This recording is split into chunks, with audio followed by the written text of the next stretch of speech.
Monsieur Zedin, bonsoir, bienvenue. Nous sommes de retour à l'antenne sur 237 Talk chez vous. Le temps de quelques minutes encore à la rencontre de la coopération culturelle.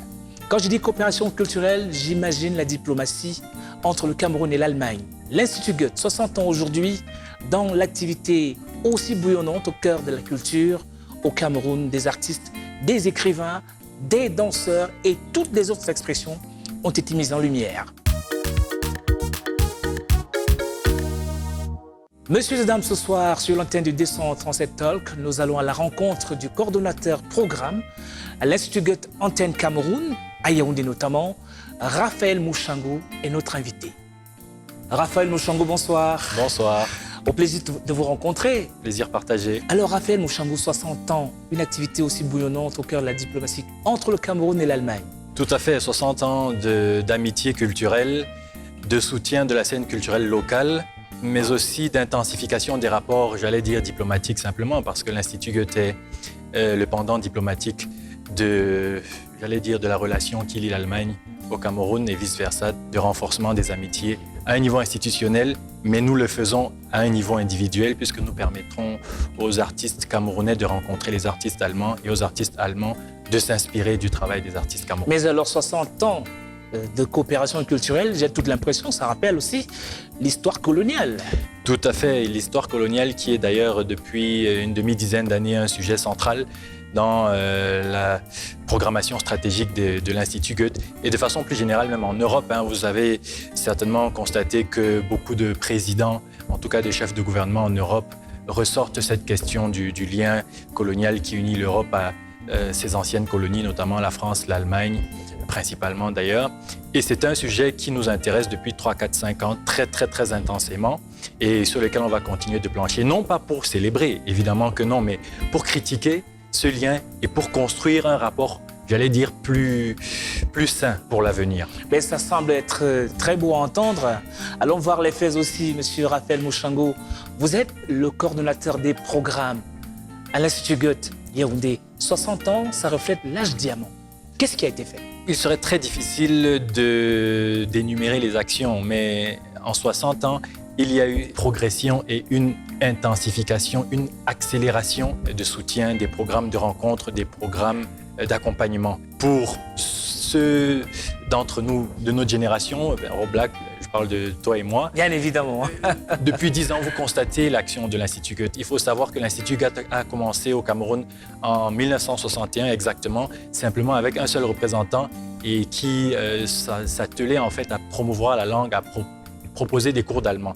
Et décennie après décennie, on a vu le changement qui s'opère même d'ailleurs physiquement avec les différents déménagements que l'Institut Goethe a eu et qui montraient que nous avions besoin de plus d'espace pour montrer plus de choses, mais pas pour montrer plus de choses d'Allemagne, mais pour montrer plus de choses du Cameroun. Du Cameroun, exactement. Mais c'est dans ce sens-là que je voudrais effectivement qu'on s'attelle à présenter les choses du Cameroun qui ont été montrées, Raphaël Mouchangou. Dans le cinéma, dans les arts plastiques que vous avez évoqués, dans les nouvelles formes d'expression artistique, l'art performance, le film d'animation, des formes plus classiques comme, je l'ai dit, le cinéma, la musique, la danse contemporaine, il y a eu tellement de choses. Je pense qu'aujourd'hui, il ne faut pas interroger les chiffres, mais il faut peut-être interroger de façon plus qualitative que quantitative les personnes qui peuvent témoigner de l'action de l'Institut Goethe dans la progression de carrière. Et là, ce serait très intéressant. Et quel apport l'Institut Goethe à l'endroit des institutions camerounaises? Alors, l'Institut Goethe est représenté dans presque 100 pays dans le monde, avec plus de 160 instituts, puisqu'il y a des pays où il y en a 2, 3, 4. C'est une action qui se développe dans un pays où il y a un énorme talent dans différentes disciplines qui font le rayonnement du Cameroun. Mais très paradoxalement, c'est un environnement dans lequel les infrastructures sont faibles, il faut le dire, ce n'est pas un secret, dans lequel la politique d'organisation du secteur est relativement faible, mais l'Institut Goethe a su, en 60 ans, pour revenir à cet âge, trouver ses marques et savoir identifier ce qu'il faut, là où il faut agir et avec qui il faut travailler. D'ailleurs, l'Institut Goethe fait très attention à son rapport justement avec le ministère. C'est un rapport très sain, mais nous évitons de nous laisser phagocyter. Nous essayons de travailler avec des individualités, des structures, individuelle et indépendante. Mais on se rend quand même compte qu'au Cameroun, une chose est sûre et certaine, 60 ans durant, les locaux de l'Institut Goethe sont presque restés les mêmes. Qu'est-ce qui explique le fait, cette étroitesse, cette petitesse? L'Institut Goethe a vocation à faire des projets de fond et à travailler sur la structure locale qu'on trouve. Et nous-mêmes, en tant qu'Institut Goethe, nous n'avons pas vraiment intérêt à proposer des concerts, des pièces de danse, de théâtre, etc. Et c'est pour ça que l'Institut Goethe n'investit pas beaucoup sur ces infrastructures, mais nous investissons sur des projets de fond. Mais c'est une politique qui est en train de changer et nous travaillons justement à la proposition de meilleurs, de meilleurs espaces d'expression artistique. Messieurs les dames, si vous nous retrouvez, merci de vous accrocher à ce magnifique programme qui vient à vous. 100% art et culture. À tout à l'heure.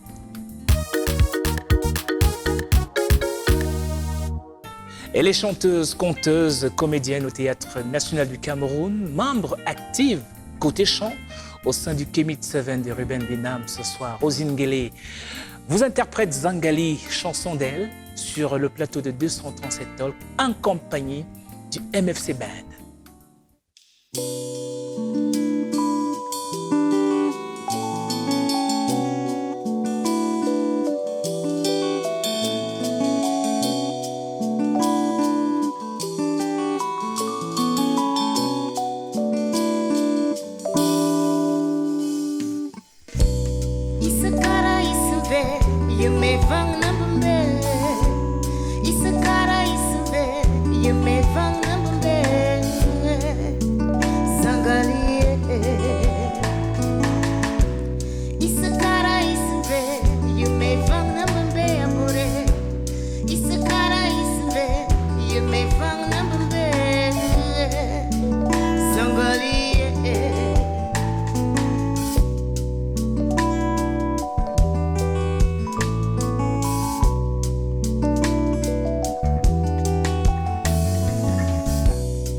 Raphaël Mouchangou, puisqu'on revient à vous sur ce plateau et parlant de l'Institut Goethe et son activité au Cameroun, en 60 ans, avez-vous l'impression que l'Institut Goethe a participé à la fuite des cerveaux?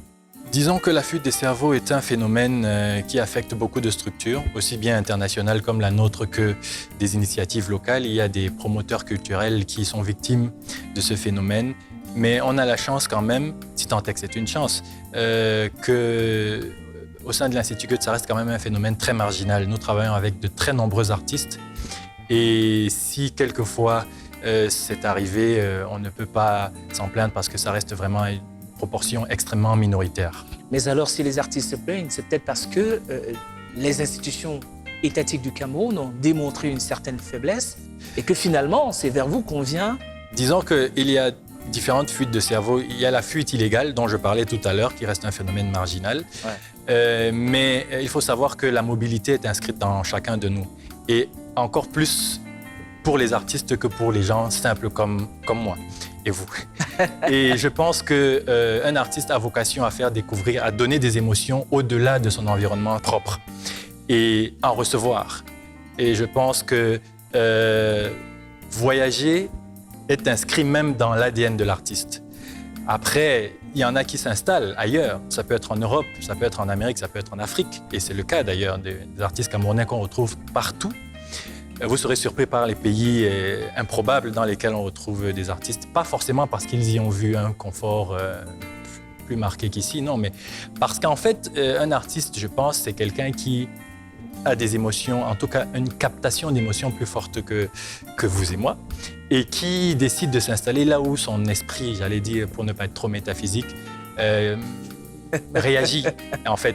Et c'est bien que des artistes puissent rencontrer d'autres personnes et partager leurs émotions avec d'autres. Mais quand même, on a besoin de partir de quelque part pour pouvoir mieux rayonner ailleurs. Mais quand nos artistes, finalement, ne trouvent pas repère ici et que c'est chez les autres qu'ils trouvent le paradis, ça devient problématique. Ce que nous avons évoqué tout à l'heure, à savoir que les talents sont nombreux, mais probablement que l'organisation, la structuration du milieu pêche encore par un certain nombre de faiblesses. Mais alors, quel discours l'Institut Goethe, par exemple, tient à l'endroit de ces artistes qui viennent vers vous?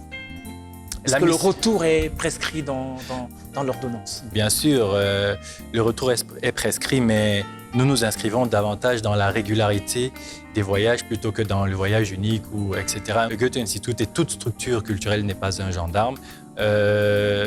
Nous ne pouvons pas contraindre qui que ce soit à faire quoi que ce soit.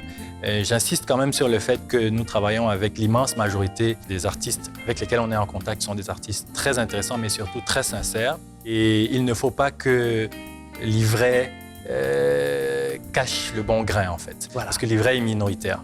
Alors, quand on regarde, on observe l'activité, par exemple, de l'Institut français et l'Institut Goethe, on a quand même l'impression que c'est la même formule, mais qui est différemment exprimée. Il y a, par exemple, pour les jeunes artistes, les prix. Tout à fait. Par exemple, le prix RFI, qui est organisé par l'Institut français. Oui. L'Institut Goethe, comment est-ce qu'il procède? Alors, l'Institut Goethe et l'Institut français ont des missions, pour ainsi dire, identiques, on peut le dire. Mais sur le plan organisationnel interne, il y a quand même de nombreuses différences. Notamment le fait que l'Institut français, avec lequel nous collaborons étroitement d'ailleurs, est un prolongement du ministère français des Affaires étrangères.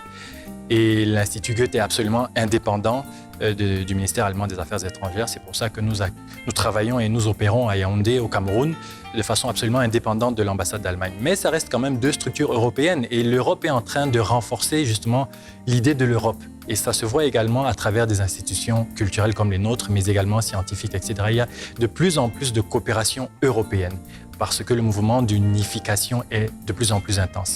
Mais alors, on sait, c'est vrai, l'Institut Goethe accompagne, mais est-ce que l'Institut Goethe finance?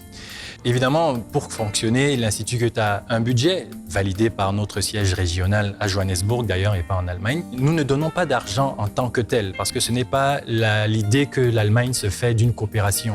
Ça aurait une dimension un peu coloniale. Je te donne de l'argent, tu fais ce que je veux. Non.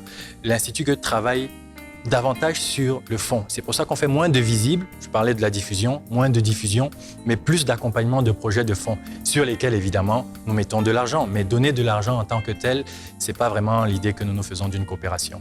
Il s'appelle Raphaël Mouchangou, coordonnateur programme à l'Institut Goethe. 237 Talk, messieurs et dames, c'est juste après ceci.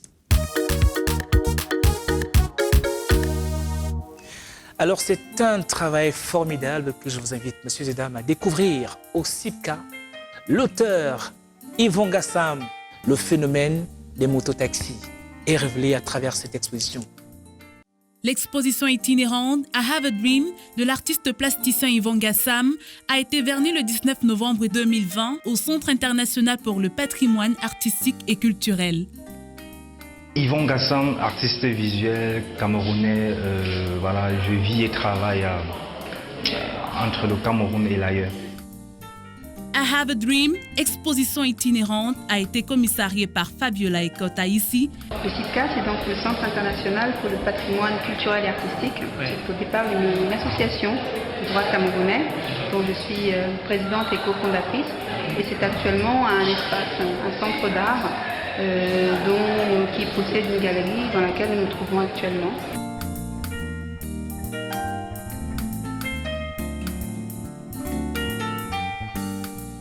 Comme Martin Luther King, l'artiste plasticien propose sa vision du monde à l'aide de son appareil photo. I Have a Dream, c'est un travail que j'ai créé en 2018, je crois, ou 2017. Excusez-moi, j'ai pas beaucoup la mémoire des dates, mais je crois que c'est 2017 par là, dans un espace qui s'appelle Le Centre, créé par Dominique Zingpe à Cotonou, au Bénin.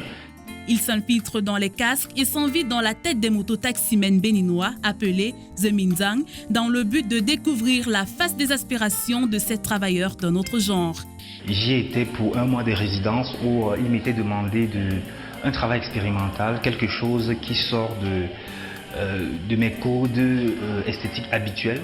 Et c'est pourquoi, pour ce travail-là, je me suis intéressé à la sculpture, en plus bien sûr de faire la photographie ou la vidéo d'art que je connais un peu mieux. Je me suis intéressé à la sculpture pour ce travail. Et aussi parce qu'au Bénin, il y a une culture très forte liée à la ferronnerie, à la forge, des choses comme ça.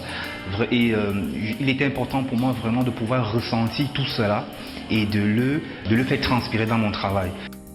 Devant un public pluriel venu nombreux découvrir le résultat de la résidence de création vécue par l'auteur à Cotonou, au Bénin. Je m'intéresse beaucoup aux questions de résilience, aux questions liées aux mémoires. Ça m'intéresse beaucoup parce que nous vivons dans dans un monde où tout va vite.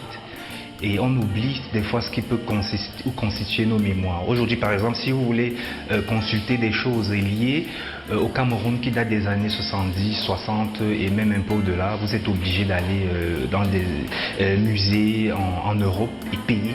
Et on vous donne ce qu'on veut vous remettre. Alors qu'aujourd'hui, nous pouvons aussi commencer à constituer nos archives et c'est ce dont à quoi je m'attelle beaucoup dans mon travail. À ce jour, l'exposition effectue son voyage à travers les espaces culturels. Raphaël Lushango, on vient de regarder un travail formidable, c'est l'exposition de l'auteur que vous connaissez si bien, je pense, Yvon Gassam. Tout à fait, on connaît l'œuvre, on connaît aussi l'homme. Et c'est une très belle exposition sur le plan de la forme. Il a mixé différentes techniques, l'audiovisuel, la photographie, avec de très belles couleurs, une très belle photographie justement. Sur le plan du fond, c'est très intéressant ce qu'il fait parce qu'il met en lumière des gens qui sont d'habitude dans l'ombre, même s'ils sont sous le soleil, mais ils sont dans l'ombre, ils sont ignorés, voire méprisés. Et il leur donne la parole, ils s'expriment. Et c'est ça le travail et l'intérêt du travail de l'artiste et de l'action même de l'artiste, pour qui l'être humain est l'être humain. Qu'on soit président ou balayeur ou main skinner, mototaximan, on est tous des hommes avec notre sensibilité. Et une mélodie de Ibo Alotine peut toucher de la même manière un président. D'ailleurs, c'était le cas pour le président Idio. Comme un balayeur, il a la capacité de mettre l'homme tel qu'il est au centre de nos préoccupations. Et c'est ce qu'il a fait. En tout cas, bientôt au Sénégal, parce qu'il a été sélectionné. Tout à fait. Pour ce magnifique, une biennale africaine là-bas, à Dakar au Sénégal. Yvon Gassam, félicitations en tout cas. Raphaël Lushango, puisqu'on parle à nouveau de l'Institut Goethe, la jeune génération, quelques noms? Alors c'est très difficile parce qu'on parle de musique, de danse, de théâtre, d'art visuel, je ne sais pas. En date la plus récente, on a eu le plaisir d'accueillir Blik Bassi, d'ailleurs en collaboration avec l'Institut français. mais quelques noms pour rester dans les arts visuels. Par exemple. Plasticien pour rester justement à la suite d'Yvon Gassam. Pascal Martin Taillou est quelqu'un qui fait rayonner le Cameroun à l'international. C'est un nom qui ne dit peut-être pas grand-chose à beaucoup de personnes, mais si vous googlez, comme on dit maintenant, Pascal Martin Taillou, c'est un homme, même s'il s'appelle Martin, vous verrez le talent de cet artiste qui expose dans les plus grandes galeries du monde et qui arrive ici de façon un peu anodine et anonyme aussi, mais qui est simplement magnifique. Il a été l'un des premiers artistes lorsque l'action du Goethe Institut dans les arts visuels s'est intensifiée dans les années 90. Il était l'un des jeunes talentueux. 30 ans plus tard, il fait l'honneur du Cameroun à travers le monde. Pour ne citer que lui.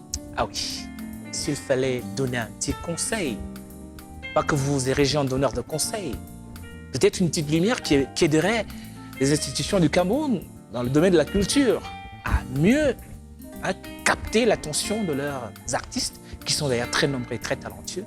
Que diriez-vous, Raphaël Mouchambou? C'est bien de dire que ce n'est pas un conseil, parce que qui suis-je? D'ailleurs, qui est l'Institut Goethe pour donner des conseils à... Non, on a toujours besoin d'un plus petit que soi. Tout à fait.